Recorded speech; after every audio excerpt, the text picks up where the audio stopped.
I didn't expect a phone call, not really. But I didn't expect that text either.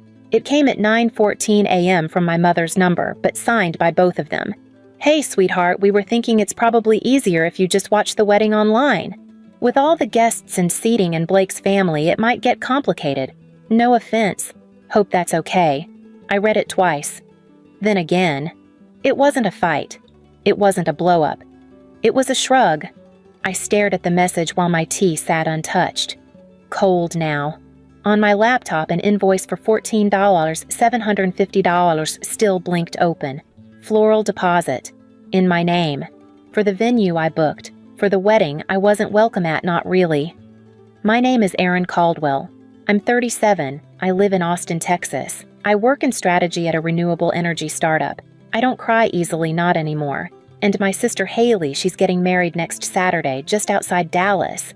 To Blake, the man my parents practically adore. I helped plan it. I paid for most of it. Quietly, efficiently, because that's what I do. But apparently, I don't belong. I didn't reply. I just stared at the line that hurt more than it should have. Hope that's okay. They didn't say, "Don't come." They said you were never really supposed to. It's not like I was ever the favorite. But for a long time, I thought being the reliable one meant something. When Haley failed out of her first semester at Tulane, I helped her reapply to a smaller college near home.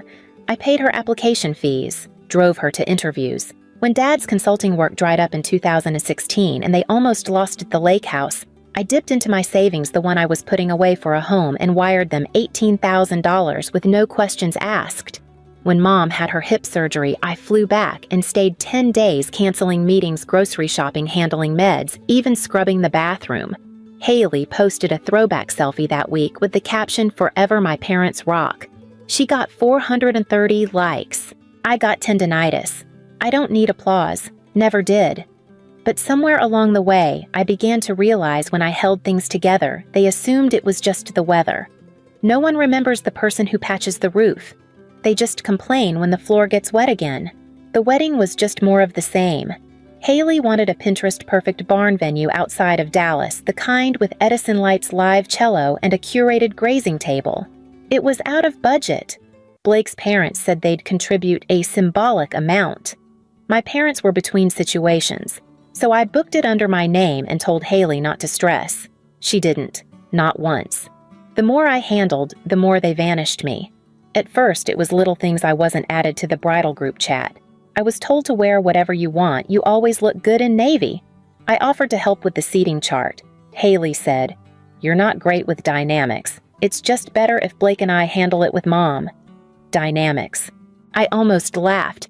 I've led M&A negotiations across 3 continents. The planner called me once to confirm a change in lighting design. I said I didn't know. She sounded confused. "I thought you were handling the production side." I had been. Until I wasn't. The more I faded from the process, the easier everything seemed for them. I became the utility line they forgot they were still plugged into. And then, the mini blow came. Sasha, my assistant, forwarded me an email she wasn't supposed to get. A casual thread from the planner discussing the final wedding album shot list. Buried halfway down was this line from my mother: "Please make sure the bride's sister isn't in the front row photos. Haley prefers it that way. No, please consult. No explanation. Just a decision." That night, I didn't sleep. I just stared at the ceiling and tried to remember the last time any of them asked how I was doing. I couldn't. It's strange how you can disappear without ever leaving. The first time I noticed it was Haley's bridal brunch. I flew in early, stayed at a hotel I booked myself, and brought the engraved glassware she forgot to order. I wasn't listed on the invite, but I hoped they'd acknowledge I was behind most of it. Photos went up on Facebook that night. Dozens. Everyone laughing. Champagne flutes glinting in sunlight. Matching robes. I scrolled until the end, wondering where I was. I appeared once. Blurry. Half hidden behind a flower arch. No tag. The album was titled "The Most Magical Crew a Bride Could Ask For." I wasn't crew. I was scaffolding. A week later, Haley launched the official wedding website. I visited it out of habit. There was a section, "Meet the VIPs, bridesmaids' parents, even Blake's great-uncle Gary." I wasn't there. I searched. There I was at the bottom under a category called Extended Family Support. No bio, no link, just my first name, spelled wrong.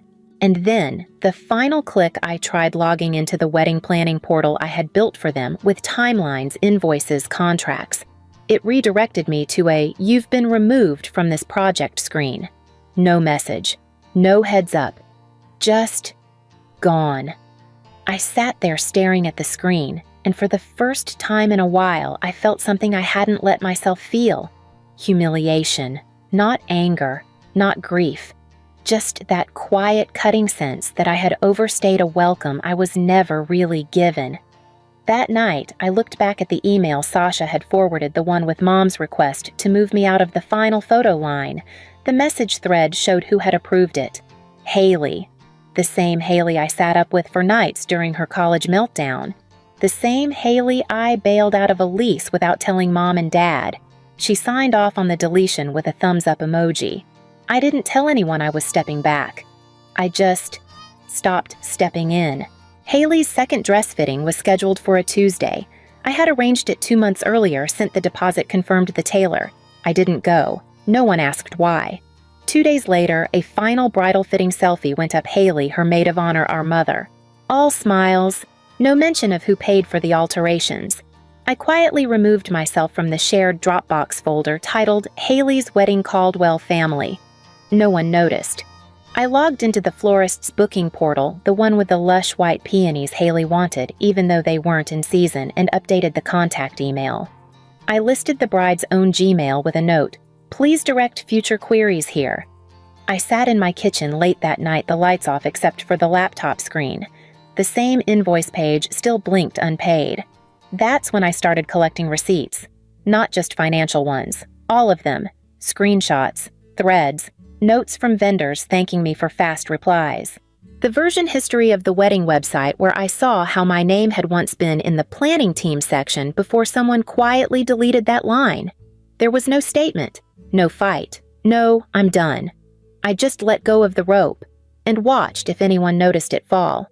They didn't. That weekend, I posted a single story to Instagram. A photo from a cafe in Austin, a table for two, but only one seat taken. The tea was untouched. A blank place card sat across from it. No caption. No face. Just silence. Sasha replied with a single emoji. She understood. The next morning, I deleted the shared Google Calendar invite for the wedding weekend. Not one person resent it to me. I didn't cancel my hotel. I just never packed. The absence became its own kind of statement. Not bold, just unmissable if anyone had cared enough to look. The week of the wedding, the air in Austin turned heavy with late spring heat. I worked late every night, but my mind wasn't on work. It circled back to one line. Watch it online. Okay? I never replied. On Wednesday, 2 days before the rehearsal dinner, I met Dean, our in-house counsel, over lunch. "I'm not suing anyone," I said before he even opened his menu. He laughed once. "No need. You just want to stop footing the bill." He walked me through the language. Simple. Factual. Effective immediately, Aaron Caldwell withdraws all financial sponsorship and logistical coordination related to the wedding of Haley Caldwell and Blake Henson. It wasn't revenge. It was clarity. The next morning, the message went out. From my personal email, not work, not legal letterhead. Attached confirmation numbers, cancellations, voided invoices. Vendors copied, timeline included. By Friday, the cracks were visible. I got my first message from the wedding planner, a woman named Kira I'd never met in person, but who had relied on me for 6 months. "Hi, Aaron, just received your note. Are you sure you want to withdraw entirely? Some elements may be hard to replace this close. No greeting, no warmth, just panic veiled as politeness." I didn't respond. That afternoon, my phone rang. It was Mom. I watched it ring 5 times, then go quiet. She didn't leave a voicemail. By Saturday morning, the day of the wedding, the unraveling had begun. The florist called Haley's number at 6:42 a.m. to confirm delivery. The credit card declined. The string quartet canceled no final payment received. The shuttle vans from the hotel stopped service booking voided. The barn venue, the one I had placed the original deposit on, remained open, but now with a $14 $750 balance due. And then came the tent. Blake's parents had assumed it was taken care of. It wasn't. Kira tried to put it on rush order, but the supplier wouldn't release it without payment up front, and Haley had maxed out her own card on favors and signage.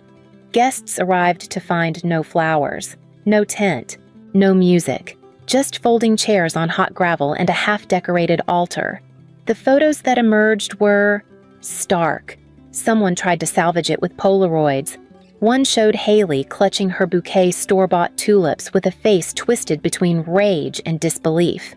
I watched it unfold from Big Bend National Park, 4 hours west, where I'd driven with no cell signal. Just me, a paperback, and a glass bottle of Topo Chico sweating in the sun. Sasha kept me updated by email once I got back into service.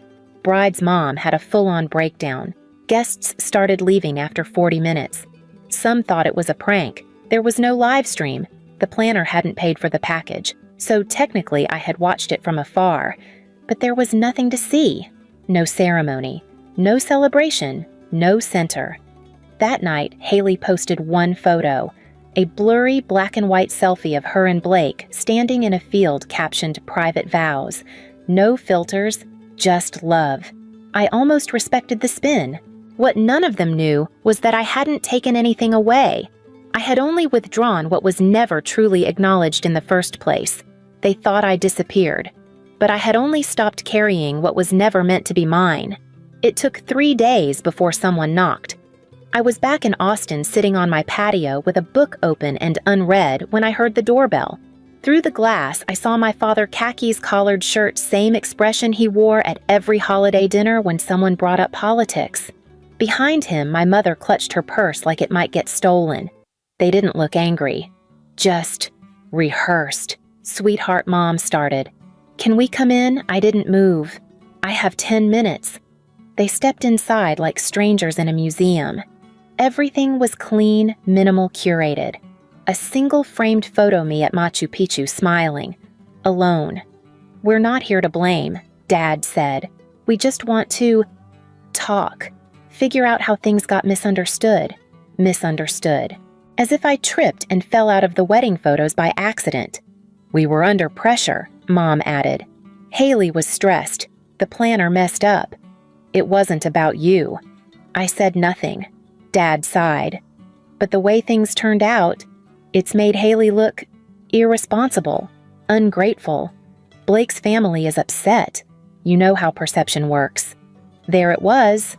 Not an apology, a request for image management. Mom leaned in slightly. If you could just put out a statement, something neutral, like you had a work conflict or preferred to let them have their space, that would really help smooth things over. She wasn't asking for forgiveness. She was asking for PR. I turned toward the hallway as Sasha stepped out holding a folder. She paused, then walked past them, laying it on the side table with a nod to me. She didn't say a word. My mother blinked. That's your assistant? I nodded. One of them. Silence. And then the twist I hadn't expected. A text later that night from Aunt Lily, the one who always stood up for me at family events, the one who once whispered, "You don't deserve the way they treat you." Her message read, "Maybe don't drag this out, Aaron. It's already messy. We all need to move on, not we owe you an apology. Not how are you. Just let it die quietly. Even the ones who saw it happen would rather bury it than acknowledge the rot. When even the ones who once defended you ask for silence, what exactly were they defending to begin with?" I didn't respond to Aunt Lily. I didn't send a statement. I didn't post a clarification. I didn't show up to the post-wedding brunch Haley invited me to 3 days late, a last-minute message that read, "We missed you. Let's just catch up, okay? No drama. No drama." Like everything hadn't unraveled in front of 80 guests and a shuttered catering tent. The truth was, I wasn't angry anymore. Anger implies you still want something from them, an explanation, an apology, maybe even love. I didn't. What I wanted was space wide enough that they could no longer pretend I was part of their story. At work, Sasha updated my calendar. We removed the placeholder events titled Haley Wedding Tasks. She didn't ask why, she just renamed the folder Closed, Not Forgotten. That Friday, Mom sent one final email. Just checking in. Your father and I are still your parents, Aaron. We love you. Please don't let this divide us forever. I sat with that line for a while. I thought about everything I'd funded Carried organized. I thought about that RSVP list, about the planner email, about Blake's toast where he thanked everyone who made this day possible and never once mentioned me. Then I typed one sentence I was always there. You just built a life that worked better when I wasn't. I didn't sign it with love. I didn't press send. I printed it, folded it, slipped it into an envelope, and left it on the hallway table next to the untouched invitation for Haley's postponed celebration dinner. I never opened that envelope again. A week later, I walked into the small UPS store near South Congress with a single padded envelope in my hand. Inside a thumb drive labeled in my handwriting, Expenses, Caldwell Wedding. Final. Also inside the printed letter I never sent. The one that said I was always there. You just built a life that worked better when I wasn't. I didn't leave a return address. I paid in cash. And I walked out without looking back. That evening, I cleaned out my apartment not of things, but of shadows. I deleted the family shared album on my cloud drive, unfollowed Haley, muted Mom, archived the folder with venue notes and invoice breakdowns. I brewed a cup of Darjeeling and set it on the kitchen table across from an empty chair. Then I took the last wedding photo I'd ever saved, the blurry one where I stood behind the flower arch, and slid it out of its frame. I replaced it with a new one. Me alone in Big Bend. No filter, no caption. Just sun sweat and silence. I left the old photo on the table, face down. The next morning, I found a message in my inbox. It was from the planner. Short, no greeting. Received the final documents. Understood. Understood. Not thank you. Not we're sorry. That was fine. I didn't need closure from people who had never left a door open. That Sunday, I visited a local antique market. I wasn't looking for anything, but I saw a wooden place card holder carved worn. It had space for 2 names. I bought it, took it home, slid in a single piece of paper. It read, reserved, not forgotten. I placed it across the table in front of the empty chair, and I didn't speak. They asked me to watch the wedding from a distance, so I did, and from there, I watched them fall. If you've ever been quietly erased from a story you helped build, just leave one word they never gave you.